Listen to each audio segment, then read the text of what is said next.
والصلاة والسلام على سيد الأنبياء والمرسلين قال الله تعالى وتبارك في القرآن المجيد والفرقان الحميد وقضى ربك ألا تعبدوا إلا إياه وبالوالدين إحسانا صدق الله العظيم اللهم صل على سيدنا ومولانا محمد وعلى آل سيدنا ومولانا محمد وبارك وسلم حمد و صلاۃ کے بعد عزتوں کی مسند پر جلوہ فراز عالم مرتبت زندگان محترم منتشم علماء کرام اور واجد الاحترام ذوی الاحترام برادران اسلام السلام علیکم ورحمۃ اللہ وبرکاتہ۔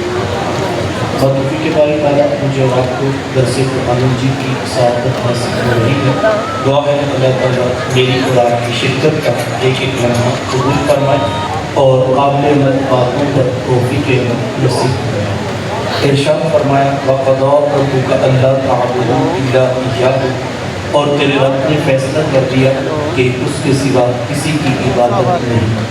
سجدہ صرف اللہ کی ذات کو ہے اور وہی ذات اس بات کا حق رکھتی ہے کہ انسان کی پیشانی اسی کے آگے جھکے۔ وَبِالْوَالِدَيْنِ إِحْسَانًا، اور والدین کے ساتھ حسن سلوک کرنا۔ حقوق والدین کی اہمیت کا اندازہ قرآن مجید کے ان لفظوں سے لگایا جا سکتا ہے کہ اللہ تعالیٰ نے اپنی عبادت کے فوراً بعد متصل جس بات کا تقاضا کیا وہ والدین کے ساتھ حسن سلوک ہے۔ اس پر علماء نے باقاعدہ گفتگو کی ہے اور کہا کہ انسان کے وجود کے دو سبب ہیں، ایک سبب حقیقی اور ایک سبب ظاہری۔ سبب حقیقی ذات باری تعالیٰ ہے اور سبب ظاہری والدین ہیں۔ تو پہلے جز میں سبب حقیقی کے حق کو بیان کیا گیا تو دوسرے جز میں سبب ظاہری کی طرف توجہ دلائی۔ ماں باپ کس قدر اہمیت کے حامل ہیں۔ میرے حضور تشریف فرما تھے، صحابہ بیٹھے تھے، دور سے ایک بوڑھی خاتون کو اپنی طرف آتے دیکھا۔ آقا کریم علیہ السلام کی نظر پڑی تو میرے حضور اٹھ کھڑے ہوئے، میری ماں پکارتے ہوئے اور دوڑ لگاتے ہوئے ان کے قریب پہنچے، پھر کندھوں سے وہ چادر اتار کر نیچے زمین پر بچھا دی جسے میں اور آپ کائنات کا قیمتی اثاثہ سمجھتے ہیں۔ اپنی والدہ کو اس چادر کے اوپر بٹھایا، کان لگا کر گھنٹوں ان کی باتیں سنی، اور جب وہ بوڑھی خاتون خود اٹھ کر واپس جانے لگی تو کسی نے راوی سے پوچھ لیا یہ آنے والی خوش قسمت خاتون کون تھی کہ محبوب علیہ السلام نے اپنے کندھوں کی چادر ان کے قدموں کے نیچے بچھا دی۔ تو بتانے والے نے بتایا کہ تمہیں نہیں پتا، یہی تو حضور علیہ السلام کی رضائی والدہ حضرت حلیمہ سعدیہ السلام سگی ماں تو سگی ماں ہوتی ہے۔ میرے محبوب علیہ السلام نے تو دودھ پلانے والی ماں کو بھی عزت عطا کی۔ ماں باپ کیا ہوتے ہیں یہ زمانے کو میرے محبوب علیہ السلام نے آ کر بتایا۔ آقا کریم علیہ السلام ایک دن صحابہ کو نماز پڑھانے آئے، تاحد نگاہ صحابہ نے اٹھ کر حضور کا استقبال کیا، محبتوں برا یہ ہجوم دیکھا تو چھم چھم آنکھوں سے آنسو برسنے لگے۔ ایک ٹھنڈی آنکھ بری اور کیا فرمایا، لو ادرکت والدی او احدہما، کاش آج میرے ماں باپ بھی زندہ ہوتے یا ان میں سے کوئی ایک ہی زندہ ہوتا، پھر میں لوگوں کو نماز عشاء پڑھا رہا ہوتا، اس میں سورہ فاتحہ کی تلاوت کر رہا ہوتا، پھر میری ماں کو میرے ساتھ کوئی کام یاد آ جاتا، وہ دروازے پہ آتی، چنمن سرکاتی، اپنے میٹھے اور پیار بھرے لہجے میں فرماتی ابنی محمد، میرے بیٹے محمد میری بات کو سنو۔ کہا لوگوں میں نماز کا مصلی چھوڑ کر پہلے ماں کی بات کو سنو۔ زمانے کو عملاً بتایا کہ ماں کا وجود کتنا معتبر ہے۔ میرے حضور تشریف فرما تھے، ایک نوجوان حاضر خدمت ہوا، آ کر عرض کرتا ہے کہ حضور میں جہاد پہ جانا چاہتا ہوں۔ میرے آقا پوچھتے ہیں احی والداک، کیا آپ کے ماں باپ زندہ ہیں؟ قال نعم، جی حضور زندہ ہیں۔ قال ففیہما فجاہد، میں جاؤ ان کی خدمت کرو، یہی تمہارا جہاد۔ ماں تڑپ رہی ہو، بیٹا جہاد کرے یا تبلیغ، اللہ کا قرب نہیں ملے گا جب تک ساتھ میں ماں باپ راضی نہیں۔ ماں باپ کی خدمت اتنا بڑا، اللہ اکبر۔ ہمارے سامنے حضرت اویس کرنی رضی اللہ تعالیٰ عنہ کی مثال موجود ہے۔ ساری زندگی حضور علیہ السلام کی خدمت میں حاضر نہیں ہو سکے۔ ایک دن ہمت کر کے اپنی والدہ سے عرض کی، امی اگر آپ مجھے اجازت دیں تو میں بھی محبوب علیہ السلام سے ملاقات نہ کروں۔ تو ماں نے کہا بیٹا چلے جاؤ لیکن جلدی واپس بھی پلٹنا۔ ماں سے اجازت لی، شوق و برفگی میں تڑپتے ہوئے لمحات کاٹے، اور جب در حبیب پہ حاضر ہوئے تو آ کر پوچھا کہ میرے حضور کدھر ہیں؟ تو بتایا گیا کہ وہ تو کسی سفر پہ تشریف لے گئے ہیں۔ حضرت اویس کرنی رضی اللہ تعالیٰ عنہ انہی قدموں پہ واپس پلٹ جاتے۔ کیوں؟ اس لیے کہ وہ یہ جانتے تھے کہ جس رسول کی یاد میں تڑپ رہا ہوں انہی کے کہنے پر ماں کی خدمت کر رہا ہوں، اور یہ ہو نہیں سکتا کہ میرے حضور میرے حالات سے بے خبر ہوں۔ اور حقیقت بھی ایسے ہی، اگر حضرت اویس کرنی رضی اللہ تعالیٰ عنہ یمن میں بیٹھے تڑپ رہے تھے تو یار مدینے کا حال بھی کچھ مختلف نہیں تھا۔ میرے آقا یمن کی طرف رخ دور کرتے ہیں، اپنی قبا کے بٹن کھولتے ہیں اور ٹھنڈی ٹھنڈی سانسیں بھرتے ہیں، اور حضور فرماتے لوگوں مجھے یمن سے یار کی خوشبو آ رہی ہے۔ عرض کی حضور کو اتنا پیار کرتے ہیں کہ بیٹھے یمن میں اور آپ کو یہاں خوشبو آ رہی ہے۔ حضور میں وہ میرے سے بڑا پیار کرتے ہیں۔ عرض کی حضور کا اتنا پیار کرتے ہیں تو پھر ملاقات کے لیے کیوں نہیں آئے؟ تو حضور میں کہ ان کی بوڑھی اور نابینا ماں ہے جن کی خدمت انہیں میرے حضور آنے سے روکے، اور کوئی جائے نہ جا کر میرے اویس کو میرا سلام کہے اور اسے کہنا کہ میری امت کی بخشش کی دعا بھی کرتا۔ یہاں سے پتہ لگا جو ماں باپ کی خدمت کرتا ہے اس کی دعائیں قبول ہوئی۔ ماں باپ کی خدمت اتنا بڑا ہے، اللہ اکبر۔ علماء نے اس بات کو لکھا ہے، ایک دن حضرت موسیٰ علیہ السلام نے پوچھا تھا کہ مالک میرا جنت کا ساتھی ہو، تو کہا موسیٰ فلاں بازار میں چلے جائیے، وہاں پر ایک قصاب ہے جو گوشت کاٹ کر لوگوں کو بیچ دیتا ہے، وہ آپ کا جنت کا ساتھی ہے۔ حضرت موسیٰ علیہ السلام چل پڑے کہ میں جا کر دیکھوں تو صحیح ہو کیا ہے۔ جا کر دیکھا تو عام سا قصاب تھا، گوشت کاٹتا اور لوگوں کو بیچ دیتا، ہاں جو ٹکڑا اسے اچھا لگتا وہ الگ کر دیتا۔ شام کو جب گھر واپس پلٹنے لگا تو اس نے الگ کیا ہوا گوشت پیک کیا اور وہ گھر کی طرف چل گیا۔ حضرت موسیٰ علیہ السلام بھی اس کے ساتھ ہو لی۔ وہ گھر پہنچا تو جا کے شوربے میں کھانے کو تیار کیا، اور جب کھانا پک گیا روٹی کے ٹکڑے توڑ توڑ کر بھگو کر نرم کرتا، اور پھر محبت سے لقمہ بنا کر اپنی بوڑھی ماں کے منہ میں رکھتا۔ حضرت موسیٰ علیہ السلام اس کا یہ عمل دیکھتے رہے، پھر اس نے ٹانگیں دبائی، خدمت کی۔ جب اٹھ کر جانے لگا تو اس کی بوڑھی ماں نے آسمان کی طرف دیکھا اور اس کے بوڑھے لب ہلے۔ بڑھاپے کی وجہ سے آواز زیادہ نہ پیدا ہو سکی، تو حضرت موسیٰ علیہ السلام نے پوچھ لیا کہ تیری ماں کیا کہہ رہی ہے؟ تو اس نے کہا حضرت میری ماں بڑی سادہ ہے، جب شام رات آ کر یوں اس کی خدمت کرتا ہوں تو یہ روزانہ آسمان کی طرف رخ کر کے کہتی ہے کہ اللہ مجھے جنت میں موسیٰ کا ساتھ عطا کر، اور میں کہتا ہوں ماں تو بڑی سادہ ہے، کہاں کوہ طور پہ بیٹھ کر ڈائریکٹ اب سے باتیں کرنے والے پیغمبر حضرت موسیٰ علیہ السلام، اور کہاں میرے جیسا عام سا گناہگار آدمی۔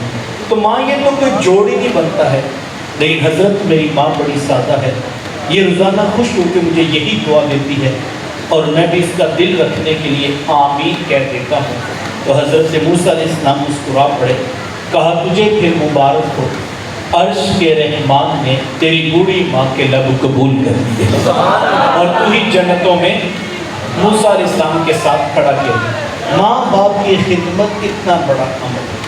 موسم میں شدت ہے، 3 باتیں علماء نے لکھی ہیں، میں مختصر بات کر کے مکمل کروں گا اور آپ کی بھرپور توجہ چاہوں گا اس دعا کے ساتھ کہ اللہ تعالیٰ ہمیں ان 3 باتوں پر عمل کی توفیق عطا فرمائے۔ اس دور کا ایک بہت بڑا المیہ یہ ہے کہ ہم لوگ عمل سے بیزار ہوتے جا رہے ہیں۔ جب بھی کسی محفل میں جائیں اپنا قیمتی وقت آپ اگر دے رہے ہیں تو یہ بات ضرور سوچئے کہ ہم کس مقصد کے لیے جا رہے ہیں۔ کاش ہم محافل کے تقدس کو پامال ہونے سے بچا سکیں، یہ اس دور کی بہت بڑی اشد ضرورت ہے۔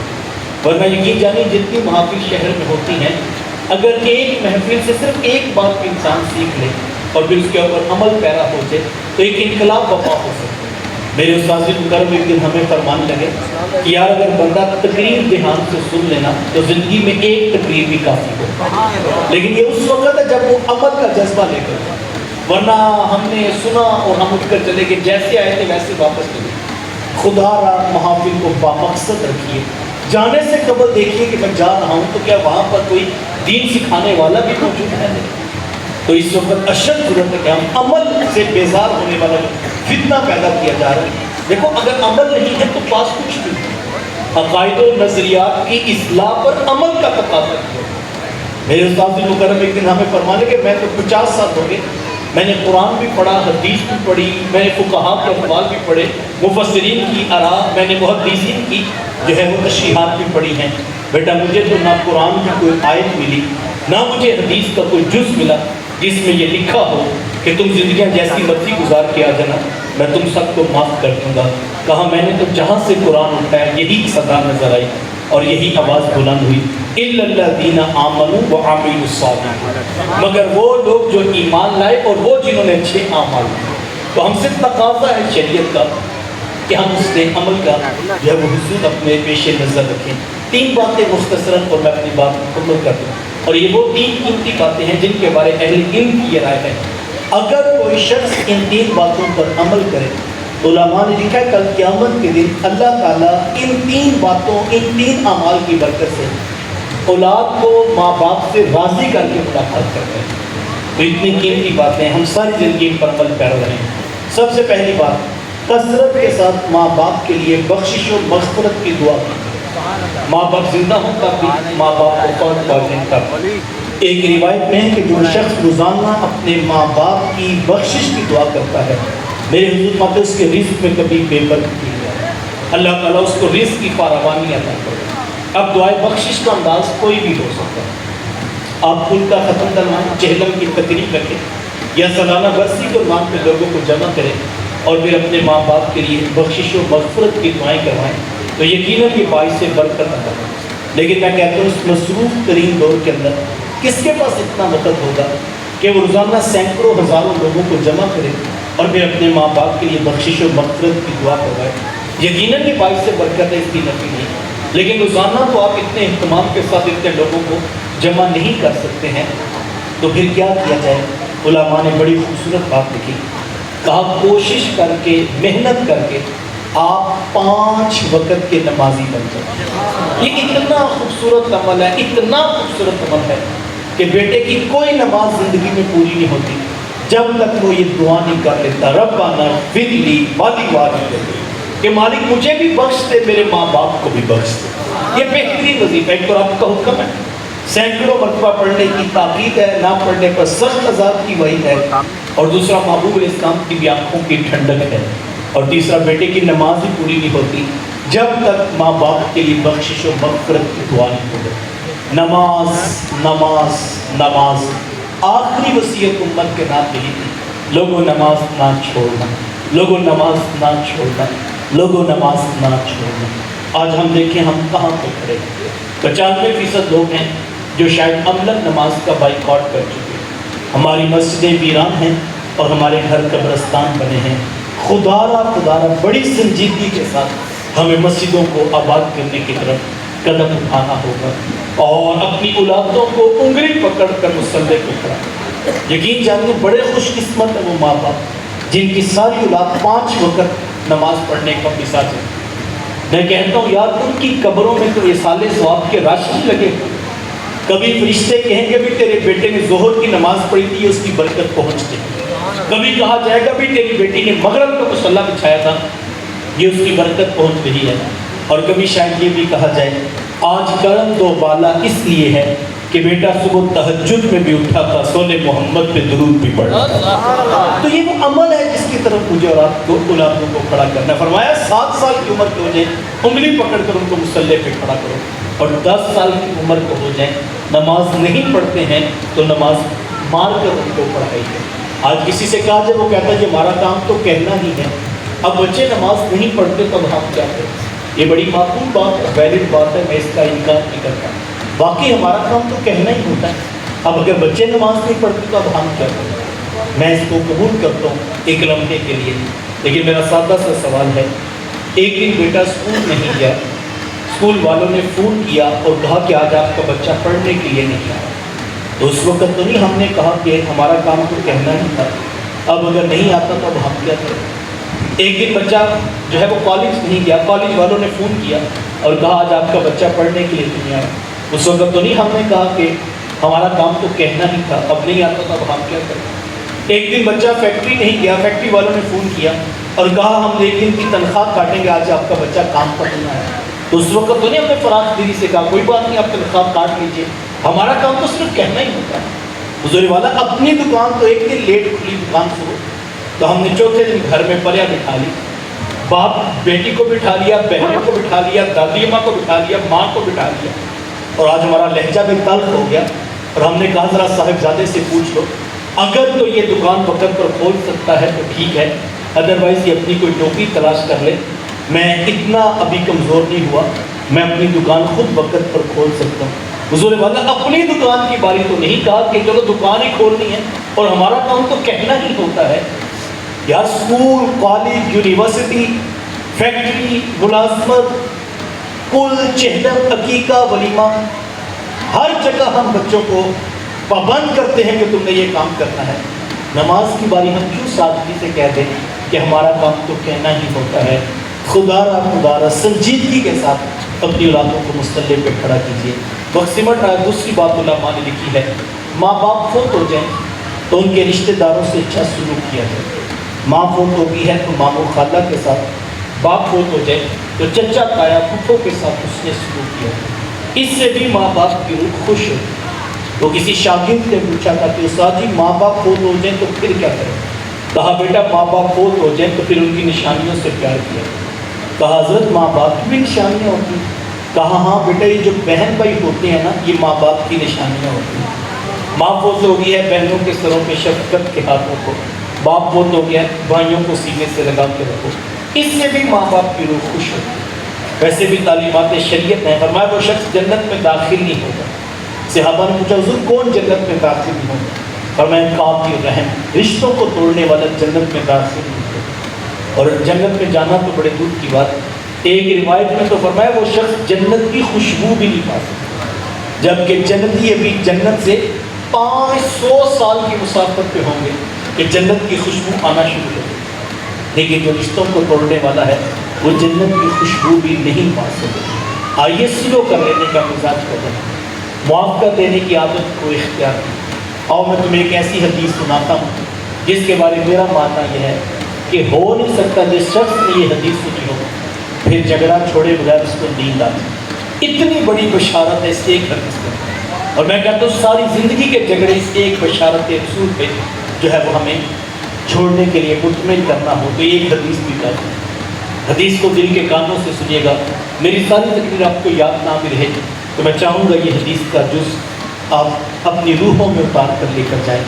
آقا کریم علیہ السلام نے فرمایا وہ شخص کے جو جھگڑا چھوڑ دے اس کے باوجود کہ وہ حق بجانب ہے کہ وہ جھگڑا کر سکتا ہے، یعنی وہ ناجائز نہیں کر رہا، وہ جو بات کر رہا ہے صحیح کر رہا ہے، وہ حق پر ہے کہ وہ اختلاف کرے، لیکن جیسے ہی بات کرتا ہے اختلاف کرتا ہے دلائل دیتا ہے تو جھگڑا ٹوٹ پکڑتا ہے۔ میرے حضور فرماتے ہیں وہ شخص کہ جو حق پر ہونے کے باوجود جھگڑا چھوڑ دے، فرمایا کہ میں محمد اس کو جنت میں محل کی ضمانت دیتا ہوں، اس کا محل میرے ذمہ ہے۔ کس کا؟ جو حق پر ہونے کے باوجود جھگڑا چھوڑ۔ تعلیمات تو یہ تھی، حکم رسول تو یہ تھا تم حق پر ہو تم پھر بھی جھگڑا چھوڑ، کیا ملے گا؟ ہم تمہیں جنت میں محل کی ضمانت دیتے ہیں۔ اللہ اکبر۔ انسانی عقل یہ کہتی ہے، میں یہ کہتا ہوں جب کوئی شخص جھگڑا کر رہا تھا وہ کہتا ہے جی میں تو حق پر ہوں، میں تو آخری دم تک لڑوں گا، کسی کو اچھا لگتا ہے تب بھی کسی کو برا لگتا ہے، میں تو آخری دم تک لڑوں گا۔ ذرا دیکھیے گا میرے محبوب علیہ السلام کی کتنی بیس لائن تعلیمات ہیں جو دلیل بننا تھی جھگڑے کی۔ حضور نے ادھر سے تعلیمات کا پیغام شروع کیا اور فرمایا تم حق پر ہو پھر بھی تم جھگڑا چھوڑ دو، فرمایا ہم تمہیں جنت میں محل کی ضمانت دیتے ہیں۔ میں نے اپنے بڑوں سے دیکھا سنا ہے کہ جب بھی دو لوگوں میں جھگڑا ہوتا ہے تو ایک شخص نے مثال کے طور پر 1 لاکھ روپیہ دینا ہے اور دوسرے شخص نے 1 لاکھ روپیہ وصول کرنا ہے، اختلاف بڑھ رہا ہے، جھگڑا بڑھ رہا ہے، جس نے دینا ہے وہ کہتا ہے یار ہوتے تو میں دے دیتا. دوسرے کو کہتے ہیں اچھا یار تو معاف کر دے, وہ کہتا ہے جی میں کیوں معاف کر دوں, میرا تو حق کا سچا ہے. تو اب یہ جو ہے وہ جھگڑا ختم نہیں ہوگا. اور تیسرا شخص جو صاحب درد بھی ہے, صاحب دل بھی ہے, صاحب سربت بھی ہے. ہم نے اپنے خاندان میں, برادری میں, پریات میں دیکھا ہے کہ وہ بڑا شخص آگے بڑھتا ہے اور کہتا ہے اچھا یار تم جھگڑا کس طرح چھوڑتے ہو. وہ کہتے ہیں کہ مجھے ₹1,00,000 آپ دے دیں تو میں جھگڑا چھوڑ دیتا ہوں. وہ کہتا ہے اچھا تمہارا لاکھ میرے ذمہ ہے, سلو کرو.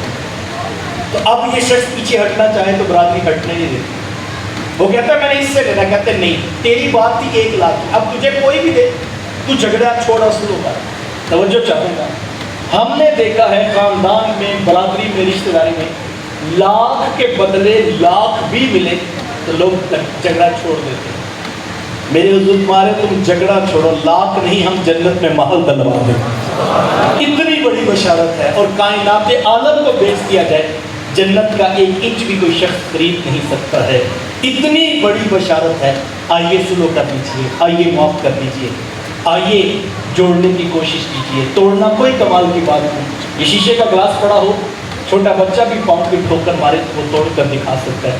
توڑنا کوئی کمال کی بات نہیں, جوڑنا اصل کمال کی بات. وہ کیا کسی نے کہا تھا توڑنے والے خاک کیا کرتے ہیں, توڑنے والے خاک کیا کرتے ہیں, جوڑنے والے کمال کیا کرتے ہیں. اور میں کہتا ہوں یار یقین جانو, آپ اس شخص پہ نشان لگائیں جو خاندان کو توڑتا ہے, جو برادری کو توڑتا ہے, جو رشتوں کو لڑاتا ہے, جو بھائیوں میں نفرت, بہنوں میں پھوٹ ڈالتا ہے. آپ اس شخص کو نشان لگائیں. ہم نے تو توڑنے والوں کی حویلیاں بھی ویران دیکھی, توڑنے والوں کے گھر کبھی آباد نہیں ہوتے, اور جوڑنے والوں کی قبریں بھی آباد ہو جاتی ہیں. ابھی یہ کل کی کہانی ہے. اللہ اکبر. شہر داتا گنج بخش دی اجمیری میں داخل ہو جاؤ تو تمہیں ایک لوہے مزار نظر آتا ہے جس کے باہر جری حروف میں لکھا ہے گنج بخش فیض عالم مظہر نور خدا نا کی سارا پیر کامل کامل نامہ رحمہ. یار وہ کس کی قبر ہے؟ کسی ایم ایل اے کی, کسی ایم پی اے کی, کسی وزیر کی, کسی مشیر کی نہیں صاحب. ایک درویش جو افغانستان سے چلے, نہ خاندان, نہ قبیلہ, نہ دوست, نہ رشتہ, نہ ساتھی, نہ ناتا, ایک رب رسول کے نام پر جوڑنا شروع کیا. آج ہزاروں سال گزر کے محبتوں کا میلہ لگا ہوا. جوڑنے والوں کی قبریں بھی آباد ہو جاتی ہیں اور توڑنے والوں کی حویلیاں بھی ویران رہ جاتی ہیں. جوڑنے کی کوشش کیجیے. میری آخری بات, ماں باپ فوت ہو جائیں تو جو نیکی کا کام وہ دنیا میں کیا کرتے تھے اس کا تسلسل نہیں ٹوٹنا چاہیے. کسی غریب کی مدد کرتے تھے, کسی یتیم کی فیس دیتے تھے, کسی بیوہ کے گھر میں راشن, کسی مسجد, مدرسہ یا ہاسپٹل میں فنڈ پہنچاتے تھے. تو یہ نہیں کہ اگلے دن وہ آئے تو آپ کے وہ حدیثت کرتے تھے اب کل سے تم نہ آنا. ایسے نہیں ہونا چاہیے. نسل در نسل نیکی آگے چلتی رہنی چاہیے. نیکی میں بڑی طاقت ہے. نیکی 7 نسلوں کو بھی پار لگا سکتی ہے. حضور اسلام نے فرمایا اگر تم راہ خدا میں ایک خشک کھجور صدقہ کر سکتے ہو, تمہارے پاس تازہ کھجور نہیں ہے, ایک کھجور ہے اور وہ بھی خشک ہو چکی ہے, فرمایا اگر تم اتنا صدقہ بھی راہ خدا میں کر دو اس کی رحمتوں سے بعید نہیں, اس ایک کھجور کا صدقہ وہ تمہیں بھڑکتی ہوئی جہنم کی آگ سے آزاد کر دے گا. ایک کھجور بھی قبول ہوگی. نیکی کو کبھی حقیر نہ جانیے. اپنے ماں باپ کے نام کی نیکی کیجیے, اپنے مرحومین کے نام کی نیکی کا تسلسل ہمیشہ جاری ہے. 3 باتیں. پہلی بات, ماں باپ فوت ہو جائے بخشش و مغفرت کی دعائیں کبھی نہ چھوڑیے, اور پنجگانہ نماز با جماعت اس کا بہترین طریقہ ہے. دوسری بات, ماں باپ فوت ہو جائیں ان کے رشتہ داریوں کو نبھانے کا مزاج پیدا کریں. بہن بھائیوں کے ساتھ اچھا سلوک کیجیے, سلوک کر لیجیے, معاف کر دیجیے. اور تیسری بات, ماں باپ فوت ہو جائے کوئی نہ کوئی نیکی ان کے نام کی ضرور جاری کیجیے تاکہ کل کو ہماری اولادیں اس نیکی کو لے کر آگے بڑھیں, پھر ان کی اولادیں, پھر ان کی اولادیں. اور حدیث کا مفہوم ہے, فرمایا جس شخص نے نیکی کی بنیاد رکھی اور اس کو دیکھا دیکھی اور لوگ بھی نیکی کرنے لگے, میں اللہ سب کو اجر عطا کرے گا اور سب جتنا اجر اس پہلے کو بھی عطا کرے گا. آئیے اللہ کی بارگاہ میں دعا گو ہوں, اللہ ہم سب کو ماں باپ کی کامل اتباع عطا فرمائے, جن کے وفات کا آگے بخشش و مغفرت عطا فرمائے. جن کے ناراض ہیں ان سے کہنا چاہوں گا ہاتھ جوڑ کر پاؤں پکڑ کر بھی راضی کر سکو. آج موقع ہے, کل کا پچھتاوا کچھ کام نہیں آئے گا. وآخر دعوانا بارک اللہ. حضرت محترم جناب